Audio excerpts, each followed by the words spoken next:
सकाळच्या घाई गडबडीत तुम्हाला पौष्टिक आणि झटपट होणारा नाश्ता हवा असेल, शिवाय पोटभरीचा नाश्ता हवा असेल, तर हा पालक आणि ज्वारीच्या पिठाचा नाश्ता अवश्य तयार करून पहा. प्रीतीसमय रेसिपीजमध्ये आपलं खूप खूप स्वागत आहे. इथे मी एक भांडं घेतलेलं आहे. ह्या भांड्यामध्ये मी ज्वारीचं पीठ घेणार आहे. तर मोजून मी 2 कप इथे ज्वारीचं पीठ घेतलेलं आहे. यानंतर यामध्ये आपण घालणार आहोत गव्हाचं पीठ. तर इथे मी बाइंडिंग करता गव्हाचं पीठ घेतलेलं आहे 1 कप आणि अर्धा कप इथे मी बेसन घेतलेलं आहे. खमंग आणि खुसखुशीतपणा येण्यासाठी आपण बेसन वापरलेलं आहे. इथे घेतलेलं आहे 1 जुडी पालक, त्याचे देठ काढून टाकले आहे, स्वच्छ धुवून घेतला आणि बारीक चिरून घेतलेला आहे. यानंतर अर्धी वाटी बारीक चिरलेली कोथिंबीर घेतलेली आहे. एक मध्यम आकाराचा कांदा बारीक चिरून घेतलेला आहे. यानंतर घालूया अर्धी वाटी ओलं खोबरं, यामुळे छान अशी चव येते. आता हे सर्व हाताने व्यवस्थित चोळून घ्यायचं आहे.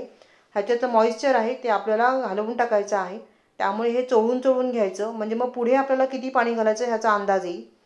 तर हे आता मी सर्व व्यवस्थित चोळून घेतलेलं आहे. ह्याला आपण थोडा वेळ बाजूला ठेवून देऊया आणि इथे एक चटणी तयार करून घेऊया. 1 वाटी भाजलेले शेंगदाणे घेतलेले आहेत मी. यामध्ये 5 ते 6 मिरची घेतलेली आहे, ही तिखट मिरची आहे. 6 ते 7 लसूण पाकळ्या घेतलेल्या आहेत. अर्धा इंच आलं घेतलेलं आहे. कढीपत्त्याची पानं घेतली 10-12. 1 चमचा जिरं घेतलेलं आहे आणि हे पाणी न घालता आपल्याला वाटून घ्यायचं आहे. तर हे वाटताना थोडं जाडच वाटायचं आहे, खूप बारीक करायचं नाही आहे. यापेक्षाही जास्त जाड असेल तरीसुद्धा चालू शकतं.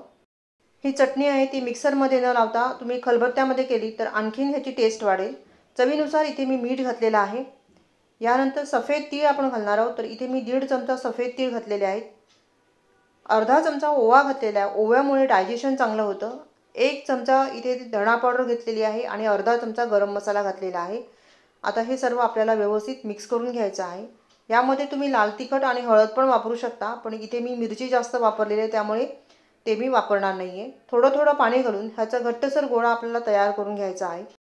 हे पीठ तयार करताना थोडंसं घट्ट ठेवायचं, कारण की भाज्यांमधलं पाणी नंतर निघतं आणि मग हे पीठ जे आहे ते सैल पडतं, त्यामुळे मळतानाच थोडंसं घट्ट मळा. आता हे पीठ तयार झालेलं आहे बघा, मी थोडंसं असं घट्टच ठेवलेलं आहे. आता या पिठातला एक पोर्शन आपण काढून घेऊया आणि चांगला ह्याला आपण गोल करून घ्यायचा आहे.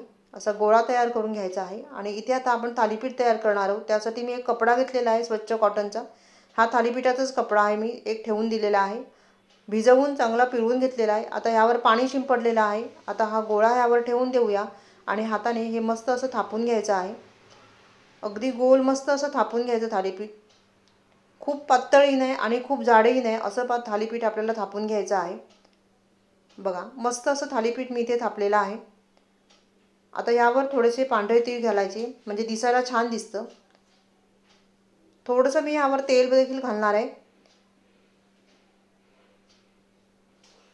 तर इथे 1 चमचाभर मी तेल घातलेलं आहे.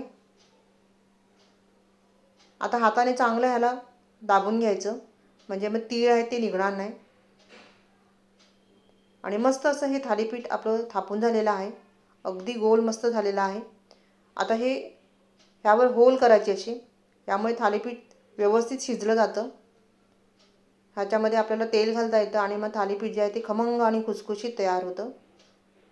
तर हे थालीपीठ आपलं आता तयार झालेलं आहे. इथे मी तवा गरम करत ठेवलेला आहे आणि तव्यावर मी थोडंसं तेल घालून घेते आहे आणि यानंतर यावर आपण थालीपीठ घालणार आहोत. कपडा काढून घ्यायचा आणि थालीपीठ बघा मस्त असं झालेलं आहे. आता हे थोडं सरकवून घेऊया आतमध्ये आणि यानंतर हे जे होल आहेत ह्यामध्ये थोडंसं तेल घालूया. वरून पण आपण ह्याला तेल लावायचं आहे आणि मध्यम आचेवर चांगलं ह्याला शिजवून घ्यायचं आहे. असं तेल घातल्यामुळे काय होतं, थालीपीठ मस्त असं शिजलं जातं, खमंग खुसखुशीत तयार होतं. आता ह्याला उलट करूया. बघा मस्त असं थालीपीठ तयार होतं. हे थालीपीठ जे आहे ते अगदी स्वादिष्ट लागतं, कारण ह्यामध्ये जी आपण चटणी वापरली आहे त्या शेंगदाण्यामुळे हे थालीपीठ खुसखुशीत तयार व्हायला मदत होते. तर दोन्ही साईडने मस्त असं सोनेरी रंग येईपर्यंत आपण ह्याला शिजवून घेणार आहोत.